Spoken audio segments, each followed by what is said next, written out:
Hey folks, so we've gotten a couple of questions on what these pieces, these little L brackets go to on our Armadillo A series tents. They actually are a little L bracket stopper that goes on the interior of the lid. It allows it to hit the top of the frame, actually down here when it's closed, so that you don't bend the hook upwards, and it also prevents you from mis-tightening the lid when you're closing it. So I'm just gonna go through a quick install of how you're gonna get that done.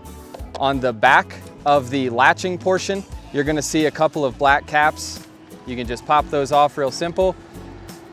We did not bring the proper sockets to do this, so I'm just gonna grab some pliers. And you're just gonna pop out the Phillips head screws and go from there. So give me just a sec to do that.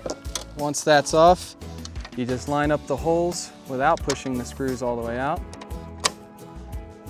And then reverse the process. All right. And then you can just throw your caps back on, and that's it. But then when you close it, you can see, hopefully you can see, that when it comes all the way down, it'll actually stop and hit, so the lid will not start bending down your hook, especially once you have this properly tightened. And that's it.